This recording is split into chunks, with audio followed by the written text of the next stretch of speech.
Okay, hello. We are now back into Enfrere after like a successful couple past years, honestly.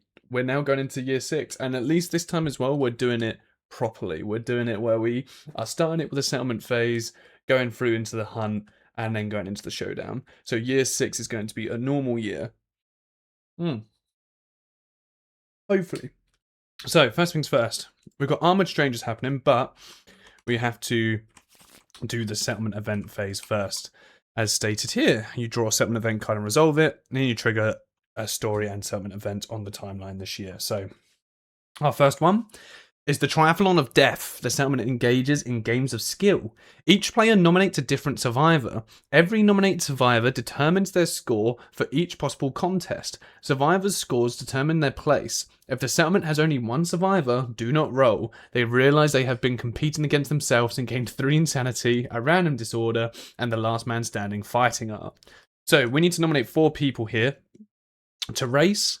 And I think who better, let's actually return all these people to the settlement, so then this way we can know who we are nominating for the race. I think who better than having Runner as one? Having, if Runner loses the running race, that'd be amazing. We will have Walker as another. I am thinking about like bringing, I will bring David. Bring David out. And then we will bring out, because I want to keep Donath, because Donath's pretty good. So we'll do Colomuth. Bring out these lot. And these guys are all going to be seeing who wins and who doesn't. So we've got all these dice. Let me just clear up some of these dice. I don't think we're going to be needing quite so many of these dice. Cool. Just because we had some of the other things. Right. So let's have a look then. So the first one is the race contest. It's a 1d10 plus your movement attribute. And we can see all the stuff that we get from there. So the one downside to this event, if one person loses every single event, they go. I think they die. So there is a chance that we can end up losing someone here. But the odds on that happening are pretty low, he says famously. So I'm going to take one of each dice of each colour and just put them all in the middle here. And this is how we're going to do the randomizing up. We're going to see what happens. We can roll them all at once. Everyone here has 5 movements. So I'm not even going to bother adding it on. We've got 4, 8, 2, 1. So green is in first place. So pretty low numbers there. I hope this isn't too... see what happens. So green's going to get +1 bonus movement. And that is once per lifetime. This is Triathlon of Death. So +1 movement from Triathlon. Fuck spelling. That's pretty good though. 6 movement is nice. The second place gets 1 courage, and I believe second place is David, which actually levels David up, which is great to do. So he's also going to be getting matchmaker now, which is good. And he's got 1, which we may re-roll once on the settlement event. Honestly, not too bad, because we will try and be intimate. We'll try and do some intimacy. Then we're going to have third place is a new pair of rawhide boots, which is going to be blue. Beautiful blue. Where do we have these rawhide boots? There we go. They're going to earn or own those rawhide boots, so I don't even think they're going to thing. I think they just go straight to blue. Well, there you go. Some nice boots. We need to depart game 1 survival.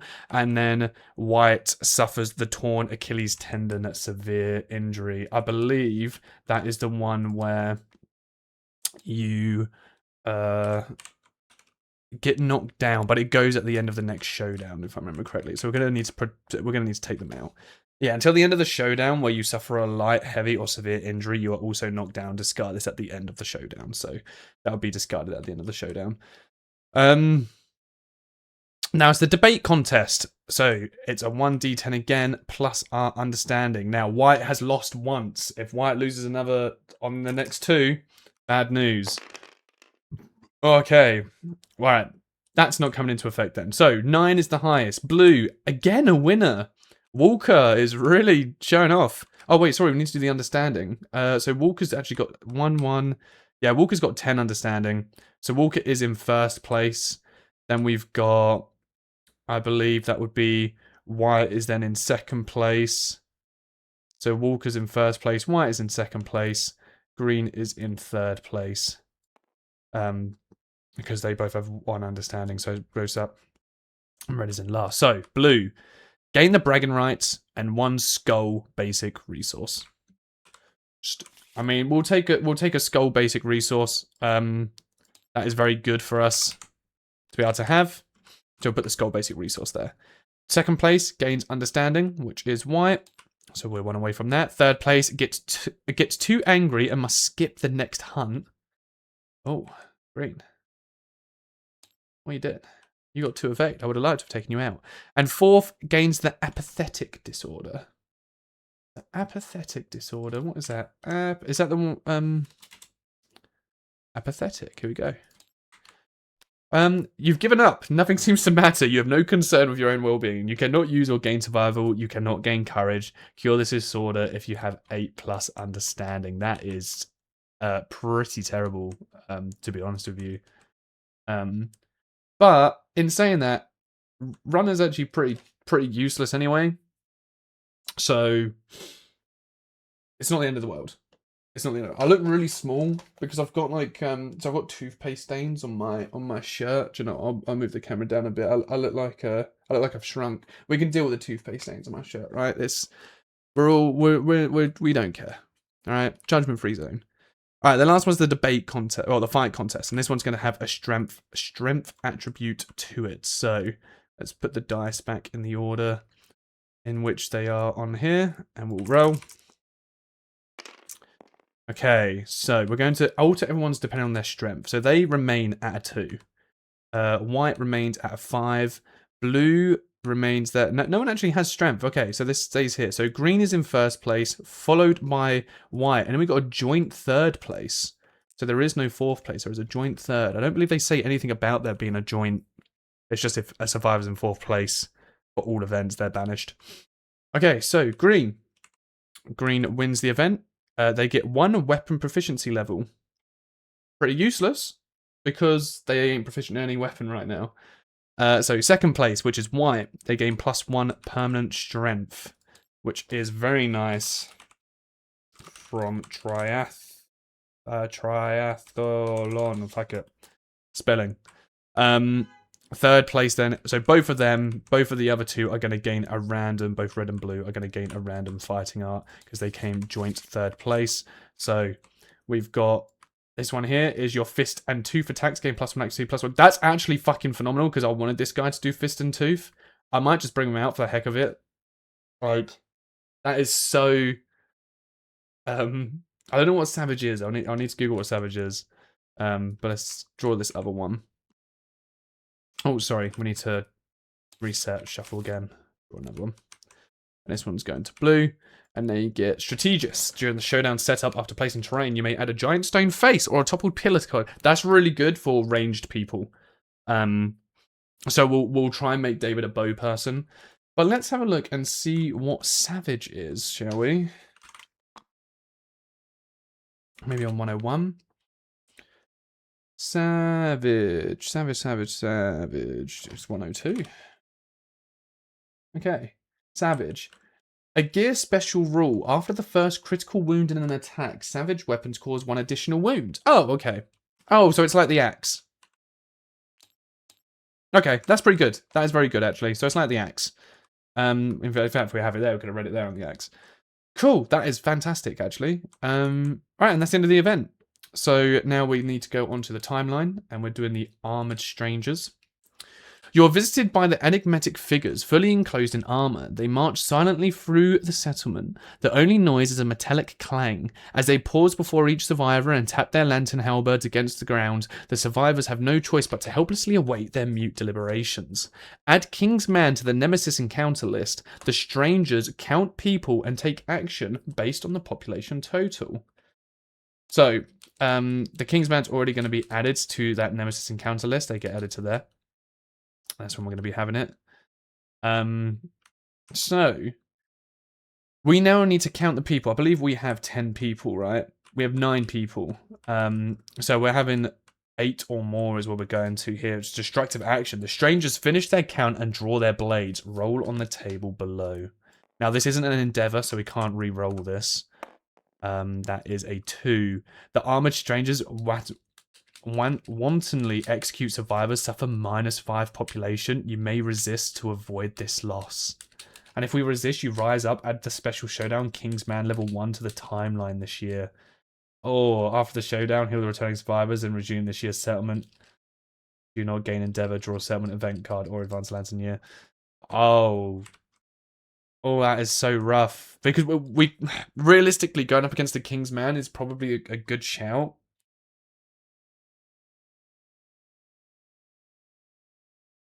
Because we'll lose 4 people instead of 5. But I think we're just going to execute 4 people here. Sorry, 5 people here. That really sucks. Who do we get rid of? So we can get rid of like 1, 2, 3.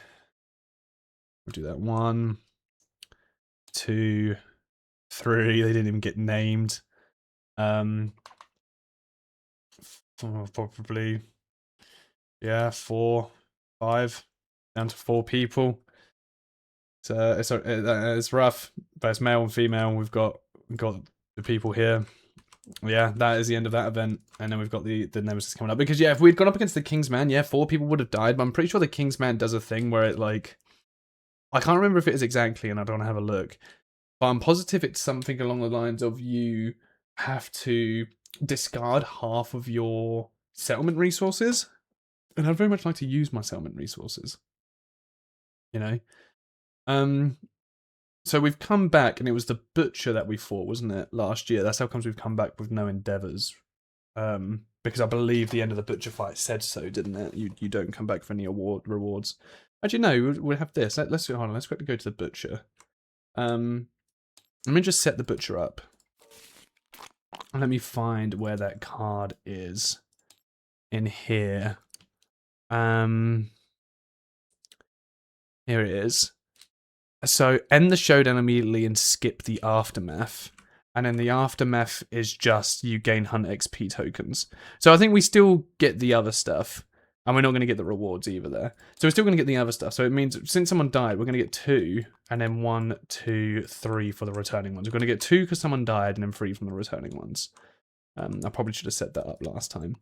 This is like, as much as it makes more sense doing it this way, it obviously makes it a little bit harder for me to try and remember, especially that the only note I put is matchmaker in play.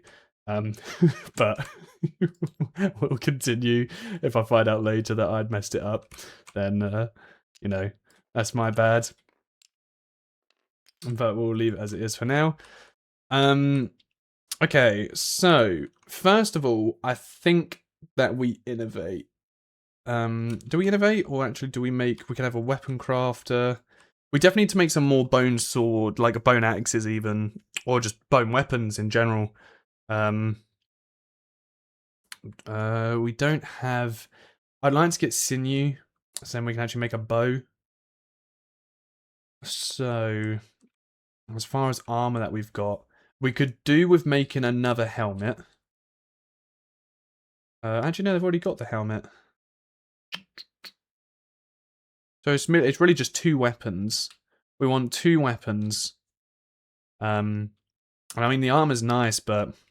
Oh, we got 2 bits of white fur, actually. So... I've no idea what made that noise. So we've got the white fur... So, armor, if you have all of the armor sets, it creates a bonus. And so, with the armor set that I'm going to be having with the lion, it gives bonuses to both daggers and katars.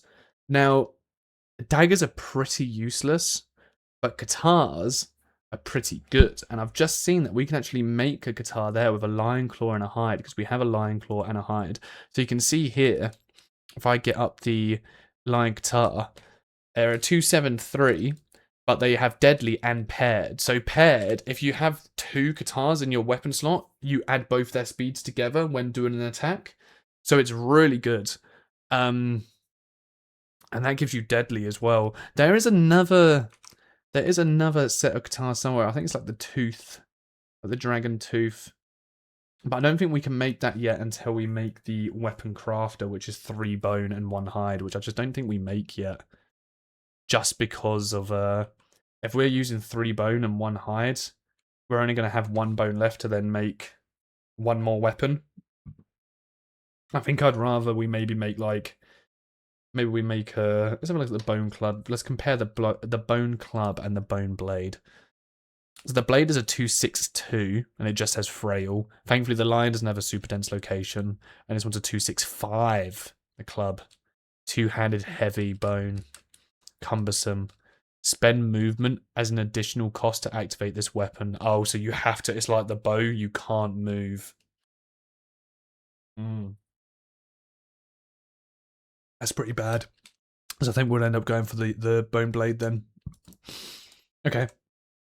Well, let's spend a lion claw and a hide first and foremost, and we will make those. We'll make one kata. We're not going to be able to make 2, so the paired status isn't going to come into effect, but that still allows us to make that weapon. I then think, because we've got the lion white helmet, we can sit there and maybe make the lion light chest piece. And what's that going to do? Spend to move the 3 space and pounce. Yes, that little pounce move is good. So that's going to be another white fur and a hide. And we'll create that one as well. I think that's going to be very good. And now we've got another white fur and 1 more hide too. And I think we just make another bit of armor. So it's between the skirt, boots, and the legs. Because I don't believe the bone axe requires anything but bone and an organ. Oh no, but we kind of want to innovate as well. Okay, no, I think we save it because I do think we innovate. I think we, yeah, okay, we'll do that. So we're going to innovate. So we're going to use all of those to do an innovation. That is 1 organ, 1 hide, and 1 bone, and that is going to be an endeavor as well to do so. And we are going to draw, since we've got symposium, we're going to be drawing 4 of these, and we get to choose 1 of them.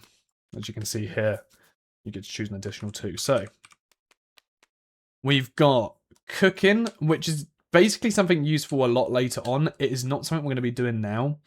You get to gain an endeavor at the start of each settlement event, which is good because it means you're always getting an endeavor, but cooking is like, yeah, starvation is if on the hunt board, the hunt gets away from you. It's not something we're going to be doing now. I'm not even going to think about that one.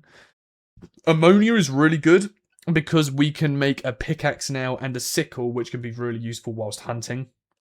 It's extremely useful.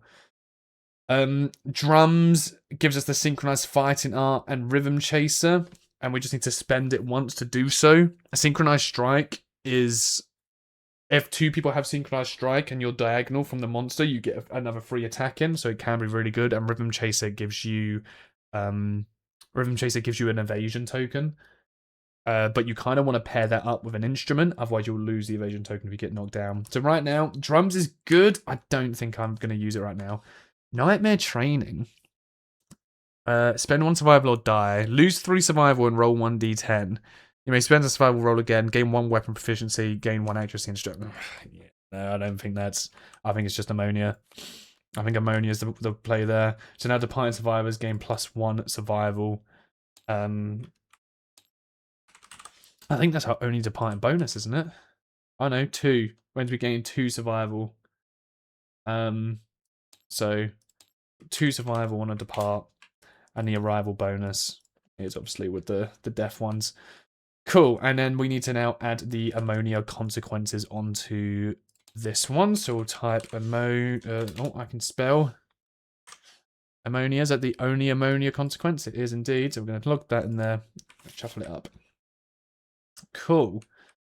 And now I think we make another bone axe. Or do we make the bone blade, Make the bone blade. So just 1 bone. I think we'll keep the skull. We'll do the 1 bone and we'll make that bone blade. So I think that's pretty decent. We can make another bit of white line armor if we want, because this class says everything. But I think coming in, like, even if we somehow die, we have 3 resources, so we can sit there and at least innovate when we come back in again. I think that's okay. We've still got 4 endeavors that we can play with. And we can matchmake. So, yeah, so many endeavors. Shared experience is going to be useless right now. So I think it's just going to be another fuck-a-thon, and we can re-roll the one. So first things first, we're going to spend one of these to do matchmaker, because that's what matchmaker was. You spend one, and you can do matchmaker. Oh, also, I was meant to give someone matchmaker, wasn't I? Runner was meant to get matchmaker. They were meant to get matchmaker, weren't they? I completely ignored it whilst I was doing the rest of it. But yeah, they are meant to have matchmaker. So we lost someone with matchmaker, got someone with matchmaker. Right. So because of that, they're going to be intimate, and we're probably going to have it where we'll just have Runner and Walker be intimate, and we will see what we get. Let's have a look. So, okay, we're going to be re-rolling that because we get to choose the highest one. There's no additional. We just get to choose one result, and both of those are really bad. So we're going to re-roll the 2. We'll keep the 3, I think, just in case we end up getting a 1. Oh no, we'll re-roll both of them. Higher odds. That is a 7 and a 10. Nice. And a 10. We don't have hovel, so we just get +2 population. I say just. It's actually phenomenal. We get +2 population. So we get twins again. Oh, I forget what the Cramp twins are called. Like an old show I used to watch. So they get 1 understanding for being born. That is 1 done. We're now going to spend an endeavor, and we're going to be rolling to see if we can. Oh, actually, in doing that, it means that there's a chance we're going to be losing settlement resources. But I think it's worth it because we really do need to try and get. Oh, actually, no. I'm going to spend that 3, all 3 of these, all 3 endeavor we have left. I'm actually going to use to make stone noses. Now, stone noses are pretty good. So we're making 3 of those. What stone noses do is it's just a jewelry item. On arrival, you gain survival and +1 insanity. And arrival is at the start of the showdown. So it means we're always going to have like brain defense, which I think is actually really good. And that's what we'll do there. We're going to move the white line coat to you, which is going to be replacing your rawhide vest. So now we've got a spare rawhide vest. The lion katana is also going to be going to you, I believe. Unfortunately, you need like blue connected to your thingy, and you need a blue and a red somewhere. Then we'll rearrange some things around.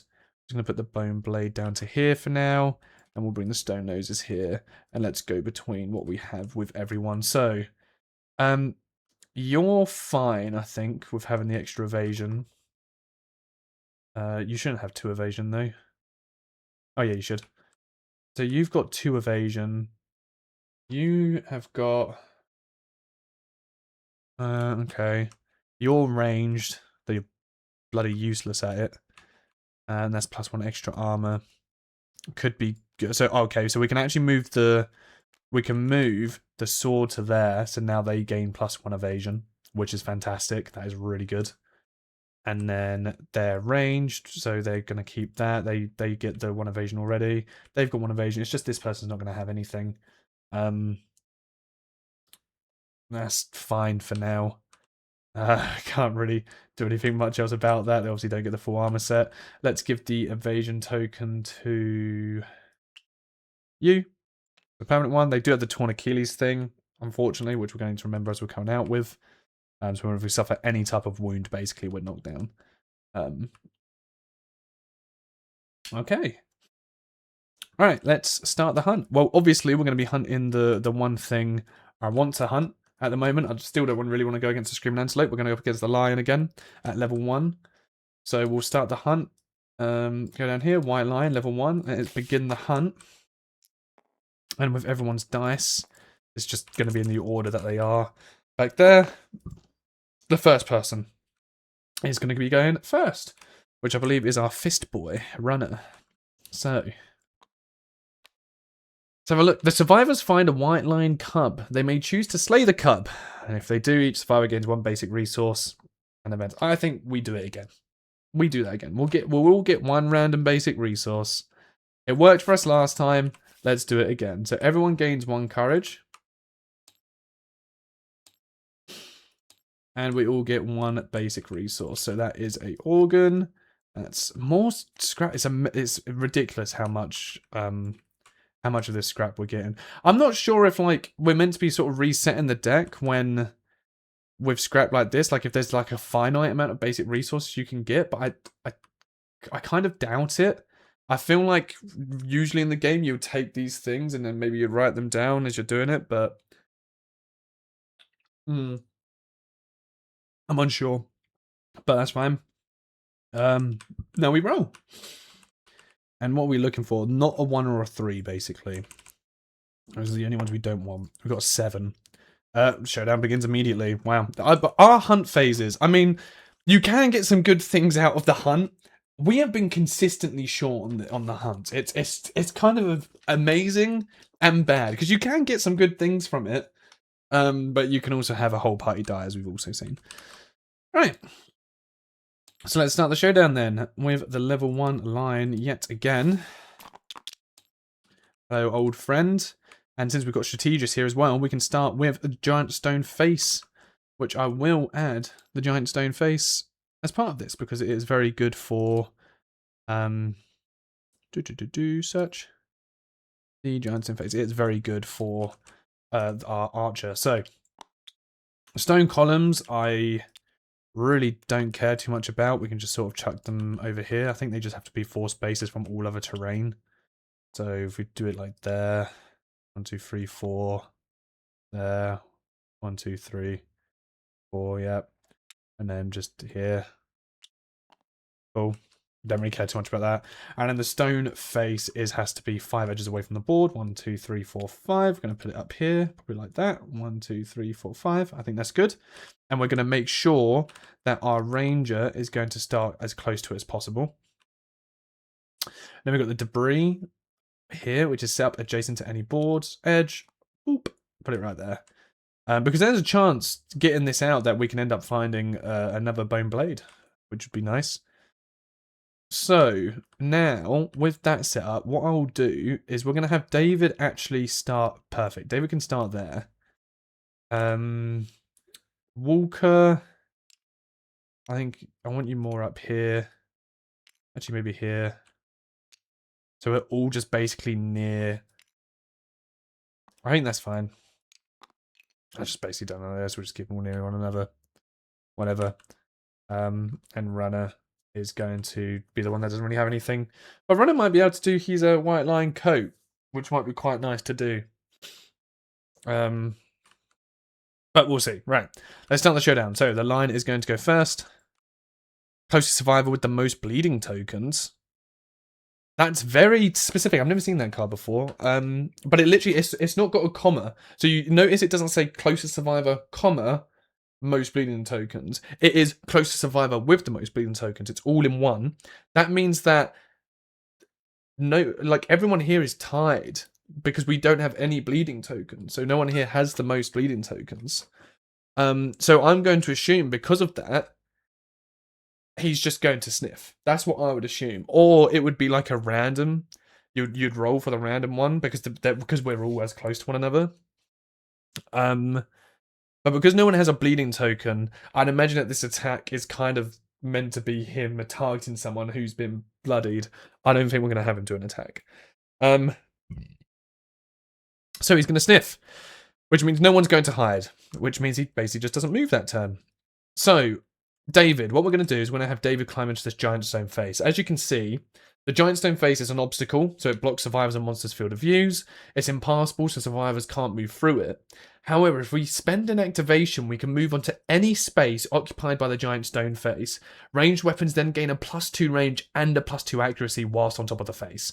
We can still be targeted whilst on top of it, but that's fantastic for our range. So we're going to spend our activation. And if we wanted to, we can move down here. If we wanted to, move around here or whatever. We're just going to literally probably just put ourselves at the back for now. So, the monster can actually come on top. It doesn't matter. So we'll just put it there.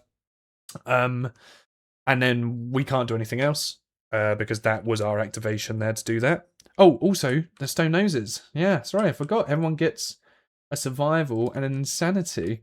We obviously only have a survival limit of 2. So that can't go any up, and everyone's meant to have gotten the bonus anyway. So we're at max on what we have for those. But cool, that is very nice. I realise this guy doesn't actually have bone noses, so we'll get rid of that. Cool.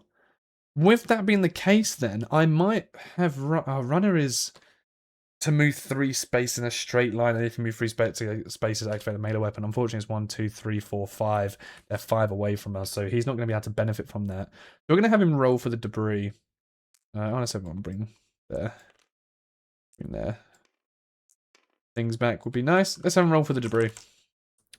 And he's going to get an 8, which is 1 bone blade gear. Now, when you get gear and stuff like this, you automatically need to equip it onto your person. And if you can't, I suppose it's just junked. Because you can't carry gears in the items down here like what you can with stuff like this. So we're just going to put it there. There's still no combination, but at least we've got a variety of weapons now that we can choose from if the guitars don't really work out. We can even use that with the bone blade instead. But the guitars have more strength. Depends what happens. So that's their movement done. This gets archived. Well, not movement, but their thing done. We'll have them move. 1, 2. Have them move to here. Actually, I'm trying to plan to have people here, so then hopefully the white line attacks them, so then it will still be a 1, 2, 3 movement to go into it. So I might just actually leave the runner here. And we'll see. Because I want to try and use that white line coat. Right. Colometh, you can go in for an attack. But I don't know if it's better to basically just both of us to go into this tall grass. I know neither of us get an attack off on the lion, but I think I'm going to do that actually. I'm going to have Walker move first, straight into here. And I'm going to have Colometh go 1, 2, 3, 4, 5 straight into here as well. And we're going to have that safety. I realise Walker actually has obviously 6 movement, so I could move all the way over. If I wanted to, I could have had Walker move all the way over to here, but I've missed the opportunity, so we'll leave it.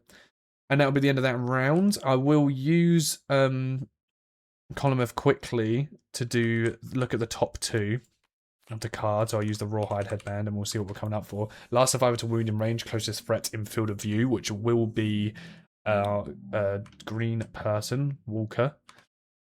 And that is going to be a 2+2, and it's going to suffer grab. We don't really want grab to happen. And this one, random threat in field of view, they're going to suffer a brain damage per monster level and is knocked down. I think I'd rather take the random threat in field of view as the next one, just because if the target suffers grab, it's going to move people really far out of the way. So we'll do that. End our turn, it goes to the monster's turn. So that means that they're going to do the random threat that is within field of view. Literally everyone is in field of view, so whoever has the lowest roll here, 10, 9, 3, 2. It is white, so it's Colometh. And on a 4+, on a result of 4+, they suffer 1 brain damage. So they suffer 1 brain damage, and they're going to get knocked down. And so there's 1 brain damage per monster level, the monster is level 1. And that's it.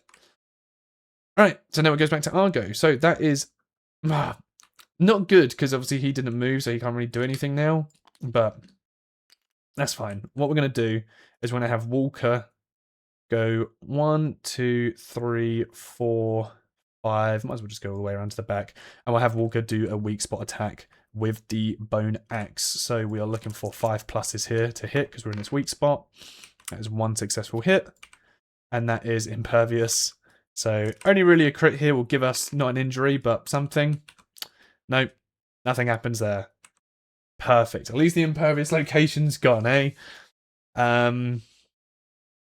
Okay, then we'll have David then try and do a hit. So David, because he's on top of there, he gets +2 accuracy and +2 range. So we can go at a range of 8. He's in range of 6 easily. Definitely in range of 8. But +2 accuracy means a 5+. We need to hit. Still on 1 dice though. So 5+. To 9, that's a successful hit. And that is, on a failure, the lion's going to jump back. So annoyingly, he's actually going to knock Thingy over if we fail this. So let's hope we don't. So we've got 3 strength. We're looking for a 5 here to be able to wound it. That is a 6, thank God. So we don't fail it. We actually deal damage. They're safe. And in which case we're then going to have runner go all the way up here. And debating whether to... I suppose we'll just go with a bone blade to make it safer, right? We'll do the bone blade and we'll hit. So we're going to use 2 6+ to hit. 1 hit. And of course he's going to... He's just going to automatically grab this person. And there's nothing we can do about it. It's just a reflex that's going to happen after we hit. So we've got 2 strength. He's got 8. We're looking for 6+ again. We don't even hit him, unfortunately. So that reflex is going to come into play. They're going to full move, grab them, and that is going to give us 1 damage to our head, which is also not in the best of place, but that's fine. And that is the end then of our turn. Everyone's done. Go to the monster's turn again. They are going to flip this, and it's going to be Enraged, which is the mood. While Enraged is in play, they gain +1 extra damage token, which I'm not liking that. When a survivor suffers dismembered, a severe injury, or is killed, does Enraged get moved? So another AI token comes out, or an AI card. Reveal the top 10 AI cards, 1 card at a time. Put the first 2 mood cards revealed into play, then shuffle the deck. If no mood cards are put into play, as a result of Smart Cat, draw an AI card. Archive that. So we only have 5 cards left, so I'm just going to search. We have no moods left, so we've literally got no moods left. So if no mood cards are put into play, as a result of Smart Cat, draw another AI card, and you archive Smart Cat. So this just gets archived, boom, gone. Technically, took away a health. Another AI card. Closest knockdown survivor in range, which is going to be, I believe, Runner. So that is going to be a 1 speed with a 2+ accuracy. We don't have any extra evasion. They're the worst person for it. So on a 2+ this hits. It's a 7. That's 1 damage. And we're going to be suffering grab again. So that's 1 damage to our arms. And then the white line isolates prey. Full move the white line away from all threats. So I think that would be over here, realistically. But since it's a full move, he's actually going to run into this stone column, which I believe breaks it. When monsters pass over this, archive the terrains. This gets broken.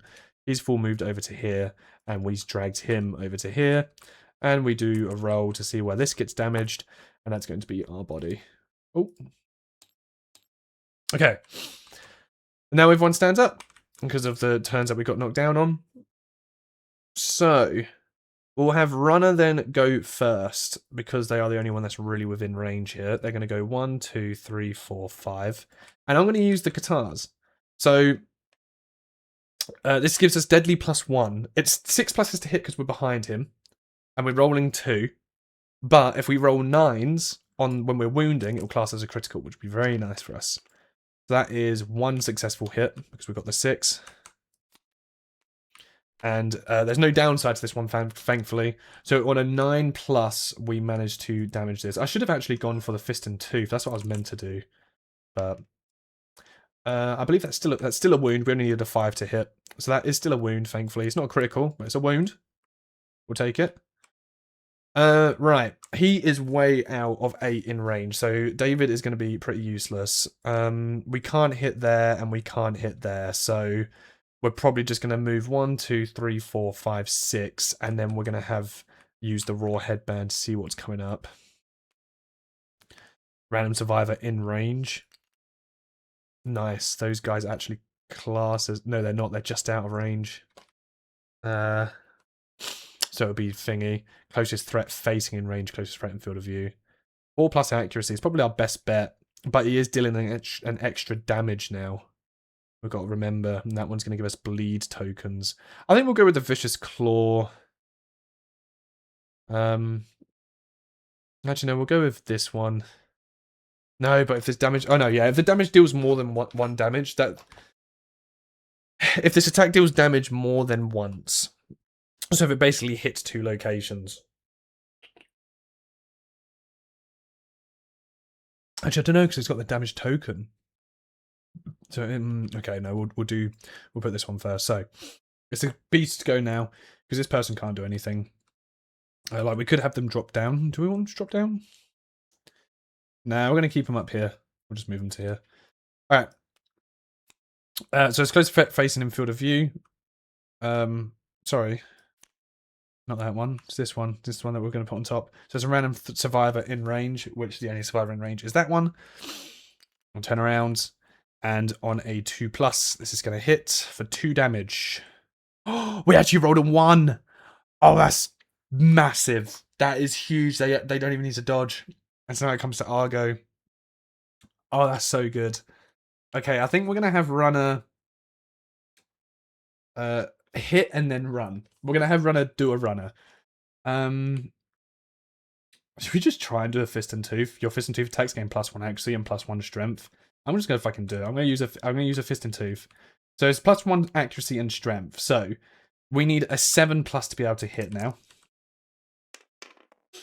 We actually got a double 8, smacking this monster directly in the face. Failure is a basic action, and a failure is going to be a basic action. Both are basic actions. Terrible. Actually fucking terrible. Right, but we get +1 extra strength. So, oh, it has no strength. So we need 7s to hit to wound it. And if we get a 9 as a critical, that's a 7. So that is a wound. That is 1 damage. And now again, that's a 1. Yeah, that's a fail. So yeah, that is on a failure. Okay, so he is going to do a basic attack against us. So it's going to remember be 2 damage, 2+ to hit, hits both. On a 2 damage to my body on both of them. So we're going to use a dodge to dodge one of those bodies, and then we'll take the other ones. And that way we're not knocked out. And now we're going to use that opportunity to just full sprint up here, I think. So we can get out of the way. I'm then going to potentially bring Walker down 1. And I think we're just going to leave it there. We're going to look at the next 2 cards with Walker 2 as well. So we're going to end up reshuffling these. Because I don't like this one. And that one's the knockdown. That means he's not going to move. We kind of want him to move. So we'll keep that around. We kind of want him to move. Wait, no. It was meant to be the other one, wasn't it? We just reshuffled the... I realised I'd put it in the wrong one. Which one was it? It was... I can't remember which one it was. Oh, no, of course. So I thought I put the thing down on the wrong thing, but of course we dealt damage to it, so it put it away. So I'll just reshuffle that, just so we don't know. Yeah, so Bat Around and, sorry, Bloody Claw. These are the 2 opportunities that we... Do you know what? I'm just going to reshuffle the whole thing, so I feel like I've cheated on that one. We're just going to pretend that it's just reset the whole thing. Size Up and Bloody Claw. Okay. I think actually it was Size Up. Sorry. It was Size Up and Bat Around. We'll put those back on top and we'll reshuffle those. It was these 2. Yeah, we're going to keep Bat Around then. I believe it was Size Up and Bat Around anyway. I can't fucking remember. We're just leave it like this. And then we're going to end our turn. And then Bat Around's going to come into play. So, closest threat facing in range is actually going to be Walker. So they're going to come up to there. And on a 5+, they're going to hit. But Walker has 2 evade, so it's a 7+ they're going to hit. And we're in a grass. So it's a 9+ they've got to hit. And that's going to deal 2 damage to us. And they don't hit. Surprise, surprise. So, with that being the case, we can have... we want them to kind of move out of the way, out of the grass here. So we're going to have Walker go first. 1, 2, 3, 4, 5. And we're going to have them go for attack with the axe. So, 5+ is to hit. Double hits. And it's triggered the trap. So, we basically now, when a trap comes up, we ignore these. These get put back into here. And the trap, the attacker's doomed, and they're going to perform a basic attack against us. It's unfortunate that we're outside the grass while this happens. So, he needs 4s to be able to hit us. That only hits us the once. But this is going to deal 2 damage because of his damage token. That's 2 damage to our waist. And then we can't dodge it because we're doomed. And that's going to reroll that. That's the end of that attack. Right, okay. I'm going to have Runner then. Go 1, 2, 3. I'm going to attack with Runner because I really wanted him just to deal damage with the Fist and Tooth. It would have been... I know it's smart to use Column, but I just love the Fist and Tooth. So we get +1 accuracy to make that a 7, but because we're behind him, it makes it a 6 to hit. And that is 1 successful hit. And if we fail, we're going to suffer a brain damage and get knocked down. So we've got the 1 strength. We're after 7s, but we want a 9. It's an 8. You know what? Not too bad. If we can get this person's strength up, then that'll be better with that. Because yeah, we got the +1 strength, but we needed the 9 to get the deadly. I still hit. That is a hit. So love that. Now I have Colomoth then do their attack. So the Bone Blade is a 5+ to hit. 1 successful hit. If we wound it, we basically just get a benefit from it if we have 3 understanding, but that's fine. So we've got 2 strength, 3 strength, 5s to hit here. We actually miss by 1. Okay, and now, can David hit? 1, 2, 3, 4, 5, 6. I can even hit on a normal range. So David is going to go for a hit. Remember, they got 2+ actually, so it's 5+ here to be able to successfully hit. So 2, they don't hit. Typical David being fucking useless. And that is the end of the attack. Now go to the Lion's turn, who is going to close survival with the most bleed tokens, and then if none, sniff. Now it coming into play again, being mid-combat, does make me think that it's just going to be random.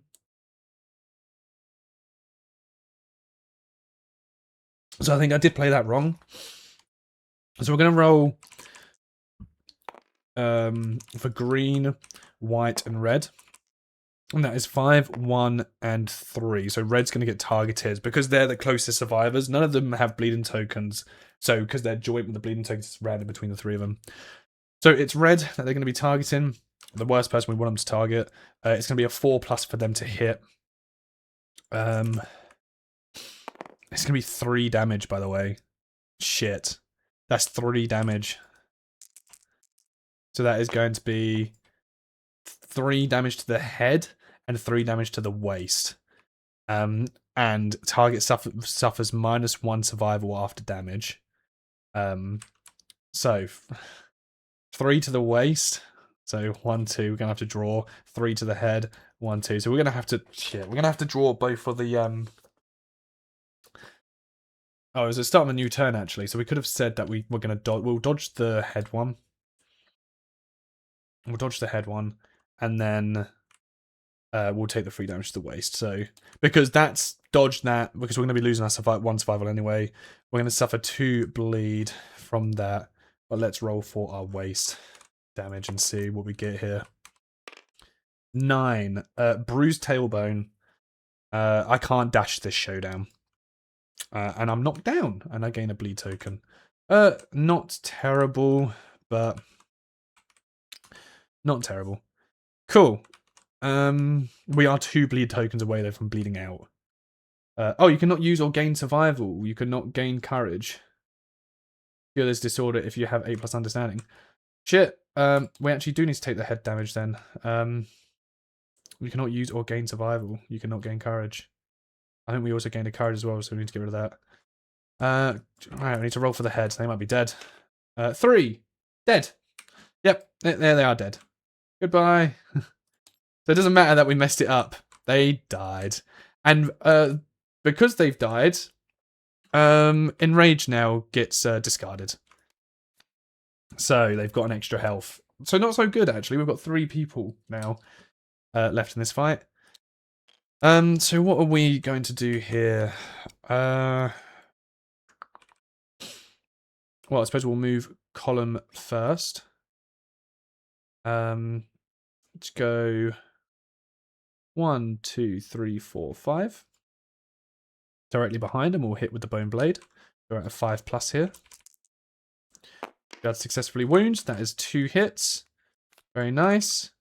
One of them is going to be a charge, which is good that we made him go first then, and the other one's not got nothing. Not got nothing. So we're looking for 6s to hit. Oh, no, 5s to hit, so we've got 1 strength. That doesn't hit. 5's to hit. 6, that is a success. And because that's only a failure, he runs away. The beast isn't going to run away. So it means we're going to have Walker do an attack now. So 5+ to hit. As a double hit. On a failure, they run away. So we'll do it on this way round. And that's his 5s again to be able to injure it. So that is a 7. So it's 1 hit. And then roll again.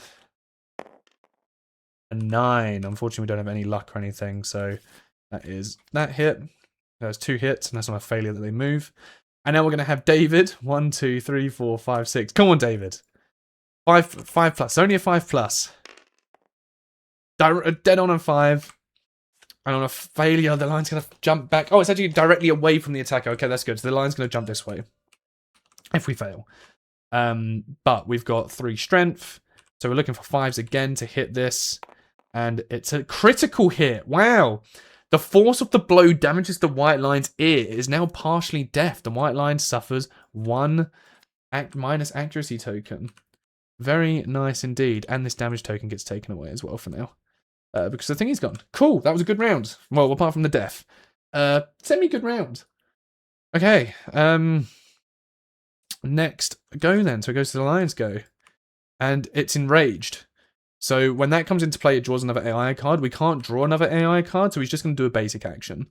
But now he's gotten his damage back. Unfortunately, that had to be the only card we had left, eh? But the good news is he's now on 1 HP. Bad news is he's going to perform a basic attack now, which is the closest survivor in field of view. We're not actually in field of view. So it'll just be then the closest survivor in range, which is going to be between white and green. So that is 7 and 3 is going to be going for white here. We'll roll these on a 2+.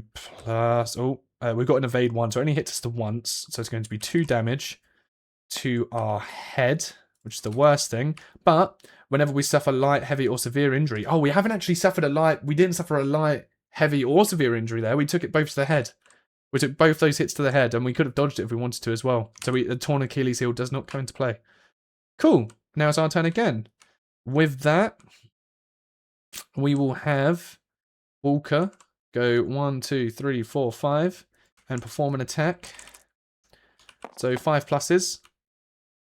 That's so unfortunate. It was going to an 8, but it's stuck on there. It's 1 hit. If we fail, it's going to perform a basic attack against us with 2 extra damage. So let's not fail this. So we're looking for 5s.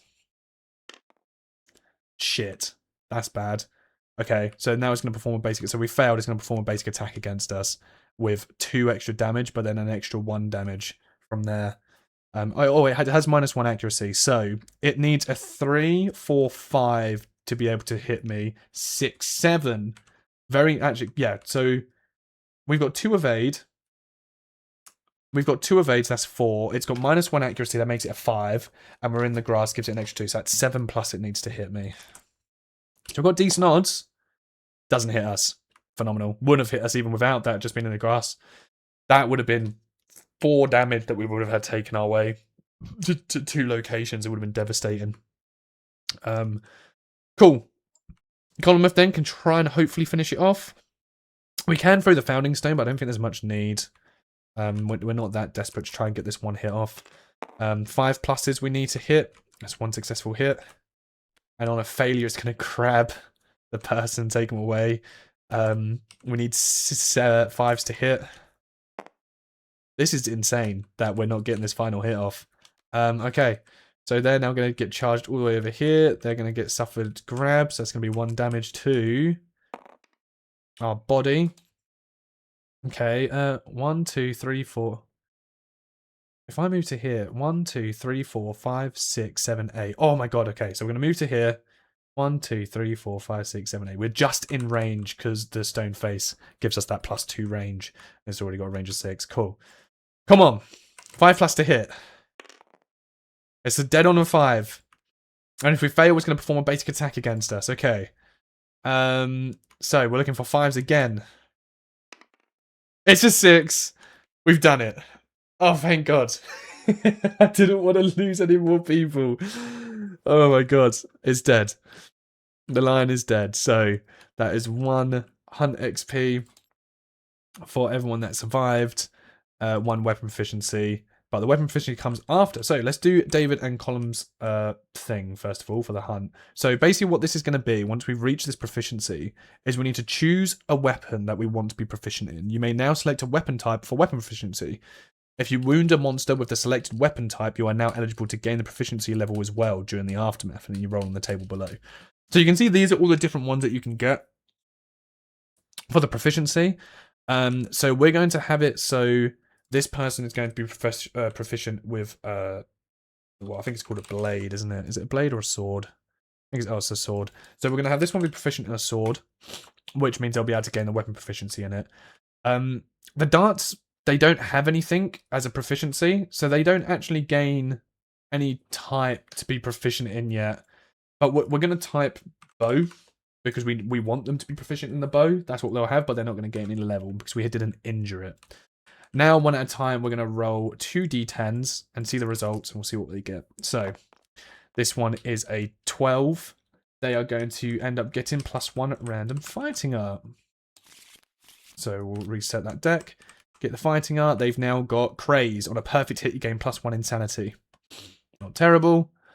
And now, we'll roll for the other person. And that is going to be a 6, which is gain +1 permanent strength. +1 strength from bold, and I put 1. Nice. That works really well with the sword as well, as being the proficiency thing for it. Because it's the end of the showdown as well, this Achilles heel gets taken away. Very nice. What tactics? That must be a DLC thing, right? Yeah. I was just intrigued by that. So, with those 2 done, this person doesn't obviously get anything because they've won away. We now get the rewards, which is going to be 4 basic and 4 white line. 1, 2, 3, 4. 1, 2, 3, 4. Let's just double check that that is obviously correct. By going back. Yep, 4 basic, 4 white line resources. And we got tons and tons of hide. No sinew, which is what I was after to try and get the bow. I was really hoping for it. It was a curious hand. When you gain this as a random survivor gains +1 insanity. Interesting. Alright, who out of you is going to get 1 insanity? Lowest 6, 9, 2. You get it. Boop. Organ consumable. More white fur is always very nice though, and hide. So we can actually just make more of the it's also classed as a hide. It's a lot of hide. Yes, so that is that done then. So that's going to then, because we had someone die, which was them, we'll heal everyone else up. We also get all of these resources, which is very nice. So we've got another organ, another bone scrap, another organ, and another organ. Thankfully, these can actually class as bones. I might class them as bones for now here, so we can actually do more with them than what we'd like to. We've got tons of iron here from when we can finally get scrap. Okay, and that is going to be that done. I am going to keep that as matchmaker in play.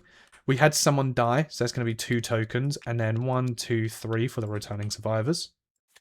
Shuffle that up. So these are the endeavors that we'll have in preparation for the next one. 5 endeavors. Very nice. I'm going to keep the notes for next time as matchmaker is in play, because no, matchmaker's not in play. Sorry, but the person who had it died.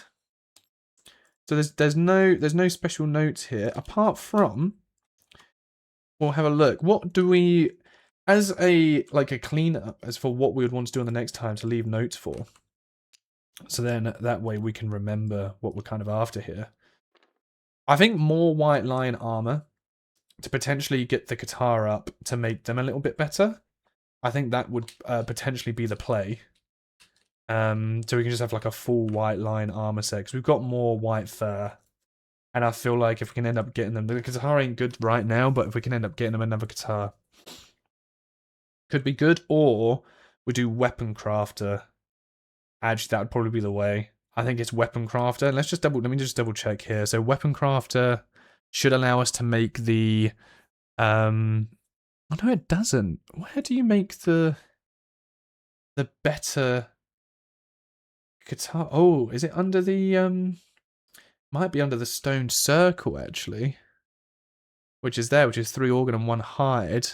Yeah, the beast knuckle, 1 large flat tooth, yeah, 1 large flat tooth and a pelt. Those are the guitars that we want, which will be under the organ grinder. But I suppose for now, then it might just be best to make more White Lion armor, and then just have him go out with that. People have decent weapons apart from David. I don't really like the bone darts. They're pretty weak. It does feel like we're going into every combat with just like one, with one person missing. So it might be worth just building them a blade, like a sword that they can hit with for now, or maybe even a club. Though having the giant thing, we then they're proficient in the bow. It's like we're going to be going after the White Line again. So within the notes here, it'll be we'll hunt the White Line again. Because we're after sinew for bow. Then we're going to want to create White Line armor, so we can just get more. They've actually got a bone blade as well, which is fantastic. So they actually have a bone blade they can attack with. We'll just give them more armor. And yeah, that'd be it basically. And then obviously probably on those notes, we'll just put mate, so we can try and fuck. So that is the end of year 6 then. So thank you again very much for watching. It went. I mean, we had someone die unfortunately, but that enrage and the damage token, they just kept on targeting the person we did not want them to target. So it was very unfortunate. But yeah, thank you for watching. I'll catch you guys on the next one. Take care.